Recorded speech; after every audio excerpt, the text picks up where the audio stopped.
আসসালামু আলাইকুম। বিডিভিউজের বিশেষ আয়োজন অ্যারাউন্ড দ্য ওয়ার্ল্ডে আপনাদের সবাইকে স্বাগত জানাচ্ছি। আমি সুরভি দিবা। সারা দুনিয়ার ঘটে যাওয়া নানা খবর নিয়ে আজকের আয়োজনটি তৈরি করেছেন ওয়াহিদ ফারুকী। ইসরায়েল হামাস যুদ্ধবিরতির মধ্যেও নতুন করে সহিংসতা বেড়ে চলেছে এবং সর্বশেষ গাজা ইসরায়েলি সেনাবাহিনীর হামলায় আরও 6 ফিলিস্তিনির মৃত্যু হয়েছে।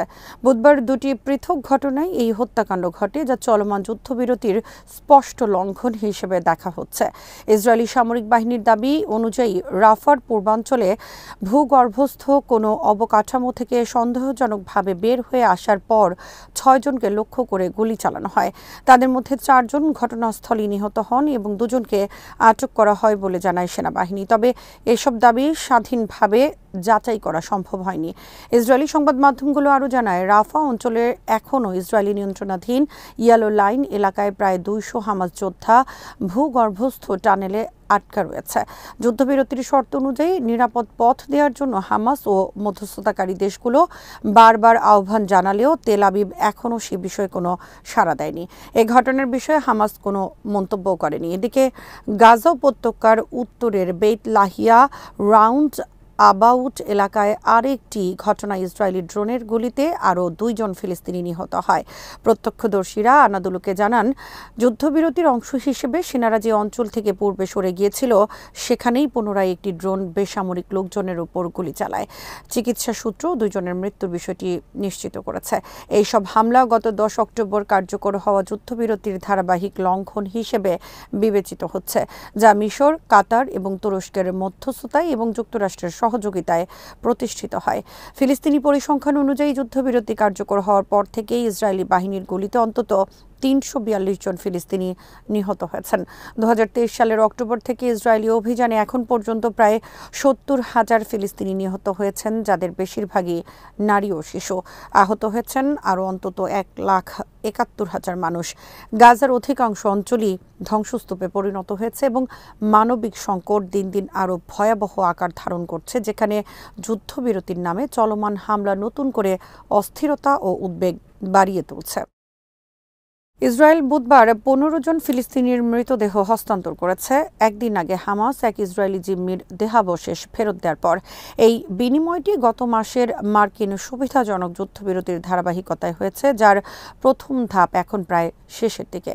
আন্তর্জাতিক রেড ক্রস কমিটি জানিয়েছে, তারা মৃতদেহগুলো গাজায় পৌঁছে দিতে সহায়তা করেছে। গাজায় এখনও 2 জিম্মির, একজন ইসরায়েলি ও একজন থাই নাগরিকের মৃতদেহ রয়ে গেছে। হামাস বুধবার জানায়, তারা চুক্তির শর্ত মানতে প্রতিশ্রুতিবদ্ধ এবং বাকি 2টি দেহ ফেরত দেবেন তারা। এদিকে তুরস্ক, কাতার ও মিশরের মধ্যস্থতাকারীরা মঙ্গলবার কায়রোতে বৈঠক করেছেন যুদ্ধবিরতির দ্বিতীয় ধাপ নিয়ে, যা 10 অক্টোবরের চুক্তিতে উল্লেখ ছিল। পরবর্তী ধাপগুলোতে সশস্ত্র আন্তর্জাতিক স্টাবিলাইজেশন ফোর্স মোতায়েন এবং গাজা শাসন ও পুনর্গঠন তদারকির জন্য একটি আন্তর্জাতিক প্রশাসনিক কাঠামো গঠনের বিষয় আছে। আইএসএফ এর প্রধান দায়িত্ব হবে নিরাপত্তা নিশ্চিত করা এবং হামাসকে নিরস্ত্র করা, যা ইসরায়েলের মূল দাবি। ইন্দোনেশিয়া ইতোমধ্যে জানিয়েছে, তারা 20,000 শান্তিরক্ষী পাঠানোর পরিকল্পনা করছে।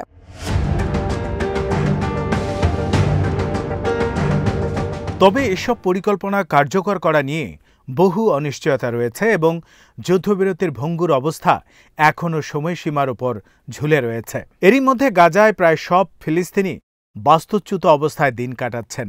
মানবিক সহায়তার উপর পুরোপুরি নির্ভরশীল হামাস এখনও প্রায় অর্ধেক গাজার উপর উল্লেখযোগ্য নিয়ন্ত্রণ ধরে রেখেছে এবং ব্যাপক ধ্বংসস্তূপের মাঝে পুনর্গঠনের কাজ এখনও শুরু হয়নি বললেই চলে। চুক্তি অনুযায়ী প্রতিটি জিম্মির দেহাবশেষ ফেরত পাওয়ার বিনিময়ে ইসরায়েল 15টি ফিলিস্তিনি মৃতদেহ ফেরত দিতে সম্মত হয়েছে।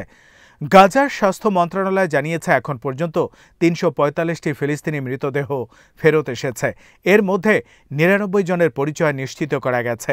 ডিএনএ পরীক্ষার কিটের ঘাটতির কারণে পরিচয় নির্ধারণ জটিল হয়ে উঠেছে।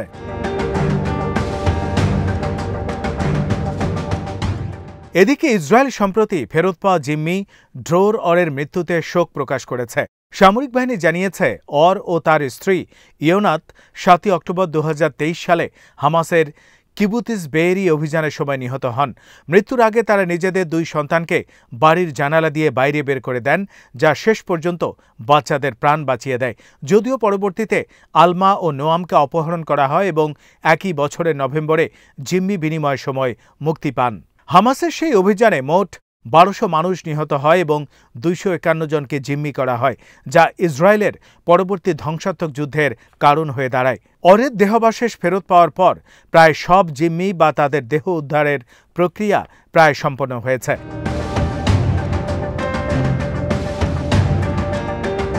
হামাসের মুখপাত্র হাজেম কাসেম বুধবার বলেন, তারা বাকি দেহাবশেষ ফেরত দেওয়ার অঙ্গীকারাবদ্ধ এবং বিনিময় সম্পন্ন করতে প্রস্তুত।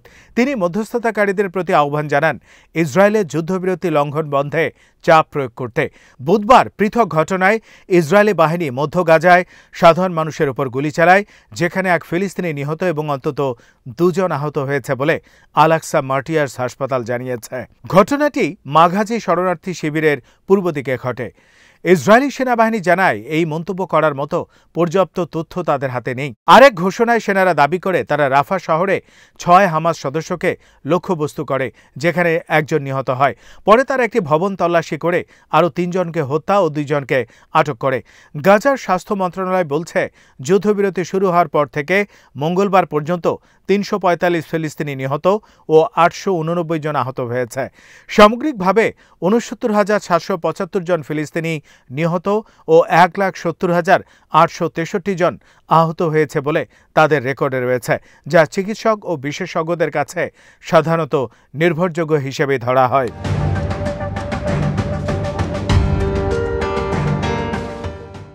কায়রোয় মঙ্গলবার তুরস্কের গোয়েন্দা প্রধান ইব্রাহিম কালিন, কাতারের প্রধানমন্ত্রী ও পররাষ্ট্রমন্ত্রী শেখ মোহাম্মদ বিন আব্দুর রহমান আল থানি এবং মিশরের গোয়েন্দা প্রধান হাসান রেশাদ যুদ্ধবিরতির দ্বিতীয় ধাপ বাস্তবায়ন নিয়ে বৈঠক করেন।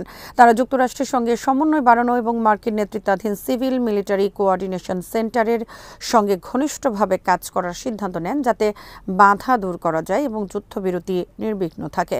ইন্দোনেশিয়া, যা জাতিসংঘ শান্তি রক্ষা মিশনে দীর্ঘ অভিজ্ঞ দেশ, এখন শান্তিরক্ষী নির্বাচনের পর্যায়ে রয়েছে বলে জানিয়েছে। দেশটির সেনাপ্রধান জেনারেল আগুস সুবিয়ান্তো বলেন, স্বাস্থ্য প্রকৌশল ও মেকানাইজড ইউনিট নিয়ে একটি যৌথ ব্রিগেড গঠন করা হচ্ছে এবং ৩টি হাসপাতাল জাহাজ, C-130 হারকিউলিস বিমান ও একটি হেলিকপ্টারও প্রস্তুত রাখা হচ্ছে। প্রতিরক্ষা মন্ত্রী সাফরি শামসুদ্দিন বলেন, প্রেসিডেন্ট প্রাবোউ সুবিয়ান্তোর আনুষ্ঠানিক নির্দেশ পেলেই চূড়ান্ত মোতায়েন শুরু হবে, যদিও সৈন্যরা ইতিমধ্যে মিশন নির্দিষ্ট প্রশিক্ষণ নিচ্ছে। ইসরায়েলের প্রতিরক্ষা মন্ত্রী ইসরায়েল কাটস নেসেটে বলেন, তিনি ও সেনাপ্রধান আইয়াল জামিরের মধ্যে সাম্প্রতিক বিবাদ তাদের রাষ্ট্রীয় কাজকে প্রভাবিত করছে না। ৭ অক্টোবরের ঘটনার তদন্ত নিয়ে সরকারের অভ্যন্তরীণ চাপ তর্ক এখনও চলমান। ইসরায়েল বুধবার দখলকৃত পশ্চিম তীরে বৃহৎ আকারের সামরিক অভিযান শুরু করেছে, যা স্থানীয় কর্মকর্তারা বিপজ্জনক অভিযান হিসেবে বর্ণনা করেছেন। টুভাস গভর্নরের জুড়ে ব্যাপক সেনা মোতায়েন, সামরিক বুলডোজার, হেলিকপ্টার হামলা এবং কঠোর অবরোধ পরিস্থিতির সৃষ্টি হয়েছে। গভর্নর আহমদ আল আসাদ বলেন, বহু বছর পরে এবার প্রথমবারের মতো অ্যাপাচি হেলিকপ্টার আবাসিক এলাকায় ভারী মেশিনগান নিক্ষেপ করেছে, যা পরিস্থিতিকে আরও ভয়াবহ করেছে। অভিযান শুধু টুবাস শহরে নয়, আকাবা ও তাম্মুন সহ আশপাশের এলাকাতেও বিস্তৃত হয়েছে। সব প্রবেশপথ, মাটির বাঁধ ও সামরিক চেকপোস্ট দিয়ে বন্ধ করে দেওয়া হয়েছে। জরুরি সেবা, অ্যাম্বুলেন্স চলাচলও কঠোরভাবে নিয়ন্ত্রিত হওয়ায় মানবিক সংকটের সম্ভাবনা বাড়ছে। তাম্মুন, টুবাস, আল ফারআ ও তায়াসিরে বহু বাড়িতে অভিযান চালিয়ে সেগুলোকে সামরিক পোস্টে রূপান্তর করেছে ইসরায়েলি বাহিনী।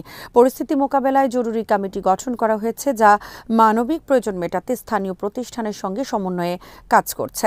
নিরাপত্তা পরিস্থিতির অবনতির কারণে স্কুল কার্যক্রম বন্ধ ঘোষণা করা হয়েছে।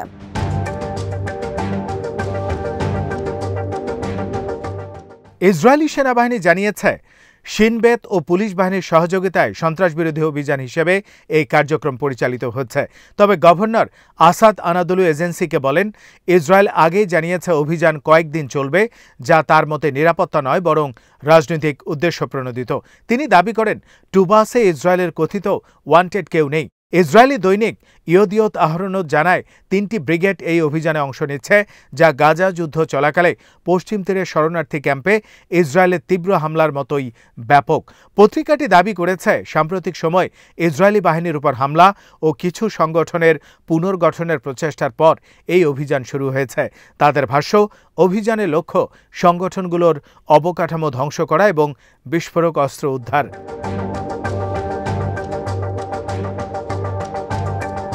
হামাস এই অভিযানে তীব্র নিন্দা জানিয়ে বলেছে এটি পশ্চিম তীরের উপর পূর্ণ নিয়ন্ত্রণ প্রতিষ্ঠা এবং ফিলিস্তিনিদের উপস্থিতি মুছে দেওয়ার নীতির অংশ।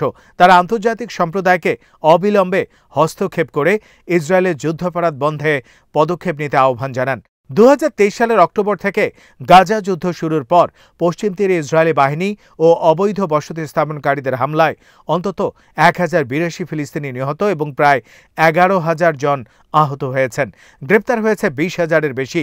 গত জুলাই আন্তর্জাতিক বিচার আদালত পশ্চিম তীর ও পূর্ব জেরুজালেমে ইসরায়েলের দখলদারিত্বকে অবৈধ ঘোষণা করে সব বসতি উচ্ছেদের আহ্বান জানিয়েছিল।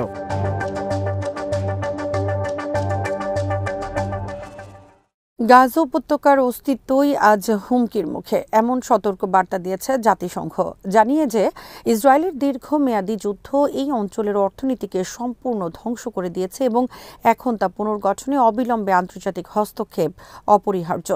জাতিসংঘের বাণিজ্য ও উন্নয়ন সংস্থা আংটাড এক নতুন প্রতিবেদনে বলেছেন, গাজা পুনর্গঠনের প্রয়োজন হবে $70 বিলিয়ন বেশি এবং পুরো প্রক্রিয়া শেষ করতে লেগে যেতে পারে কয়েক দশক। যুদ্ধ ও কঠোর বিধিনিষেধ মিলিয়ে ফিলিস্তিনি অর্থনীতিতে দেখা দিয়েছে নজিরবিহীন ধস, যা খাদ্য, আশ্রয়, স্বাস্থ্যসেবা থেকে শুরু করে টিকে থাকার প্রতিটি স্তম্ভকে ভেঙে দিয়েছে। প্রতিবেদনে বলা হয়েছে, এই মানবসৃষ্ট অতল গহ্বরে পতন গাজাকে এমন এক অবস্থায় ঠেলে দিয়েছে যেখানে অঞ্চলটি আবার বাসযোগ্য রূপে ফিরে আসতে পারবে কিনা তা নিয়ে গভীর সন্দেহ তৈরি হয়েছে।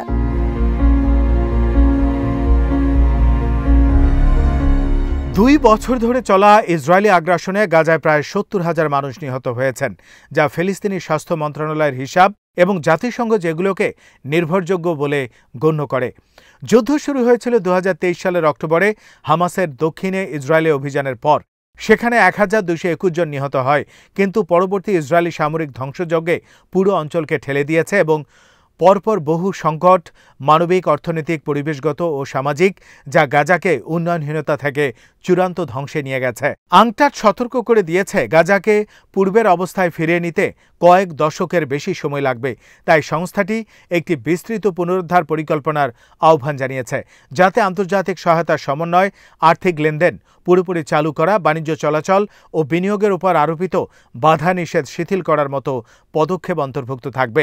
গাজার প্রতিটি মানুষ যখন চরম বহুমাত্রিক দারিদ্র্যের মুখোমুখি, তখন আংটাডের সুপারিশ একটি সার্বজনীন জরুরি মৌলিক আয়ের ব্যবস্থা, যেখানে অঞ্চলটির প্রতিটি নাগরিককে নিয়মিত শর্তহীন নগদ সহায়তা দেওয়া হবে।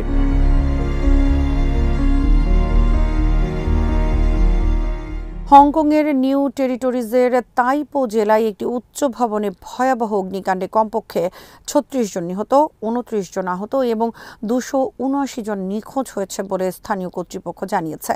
দমকল বাহিনী দ্রুত ঘটনাস্থলে পৌঁছলেও আগুন এত দ্রুত ছড়িয়ে পড়ে যে শত শত মানুষকে ভবন থেকে সরিয়ে অস্থায়ী আশ্রয়কেন্দ্রে নিতে হয়। প্রায় 700 জনকে নিরাপদ স্থানে সরিয়ে নেওয়া হয়েছে। বিকেলের দিকে শুরু হওয়া আগুন দ্রুত ছড়িয়ে পড়ে, কারণ ভবনের বাইরের দিকে নির্মাণ কাজের জন্য স্থাপিত বাঁশের স্ক্যাফেন্ডিং ও নেটিং মুহূর্তেই আগুনে জ্বলে ওঠে। ফলে আগুন ভবনের বিভিন্ন ব্লকে ছড়িয়ে পড়ে এবং একাধিক অ্যাপার্টমেন্ট একসঙ্গে জ্বলে ওঠে। ভিডিও ফুটেজে দেখা যায়, আগুনে আলোকিত রাতের আকাশের নিচে পরস্পরের কাছাকাছি থাকা বেশ কয়েকটি ভবনের জানালা দিয়ে শিখা ও ধোঁয়া বের হয়ে আসছে, আর দমকল কর্মীরা উঁচু মই গাড়ি থেকে শক্তিশালী পানির ধারা ছুড়ে আগুন নিয়ন্ত্রণের চেষ্টা করছেন।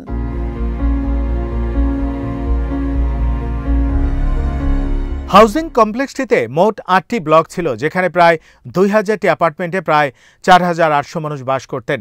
সন্ধ্যার পর আগুনের তীব্রতা বাড়তে থাকলে ফায়ার সার্ভিস বিভাগ এটিকে সর্বোচ্চ স্তর অর্থাৎ লেভেল 5 অ্যালার্মে উন্নীত করে।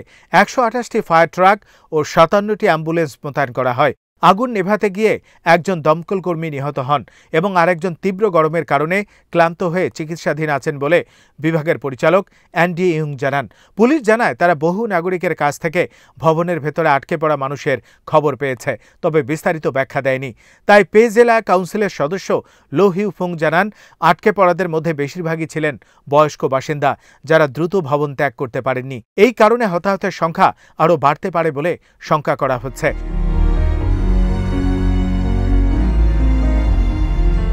নিহতদের পরিবারের সদস্যরা ও বাস্তুচ্যুত বাসিন্দারা এলাকায় গড়ে তোলা অস্থায়ী আশ্রয় কেন্দ্রে অবস্থান করছেন। এক বাসিন্দা জানান, আমার সম্পত্তি নিয়ে ভাবনা ছেড়ে দিয়েছি, ওভাবে পড়তে দেখা সত্যি ভীষণ কষ্টের। হংকংয়ে এখনও ব্যাপকভাবে বাঁশের স্ক্যাফোল্ডিং ব্যবহৃত হলেও নিরাপত্তা ঝুঁকি বিবেচনায় সরকার সম্প্রতি ঘোষণা করেছে যে সরকারি প্রকল্পগুলোতে ধীরে ধীরে এর ব্যবহার কমিয়ে আনা হবে।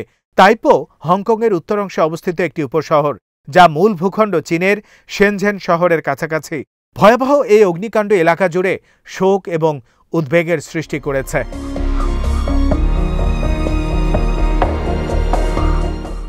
আজ এখানেই শেষ করছি। সবাই ভালো থাকুন, সুস্থ থাকুন আর দেখতে থাকুন বিডি ভিউজ। চ্যানেলটি ভালো লাগলে সাবস্ক্রাইব করুন। সংযুক্ত থাকুন আমাদের ফেসবুক পেজে। আল্লাহ হাফেজ।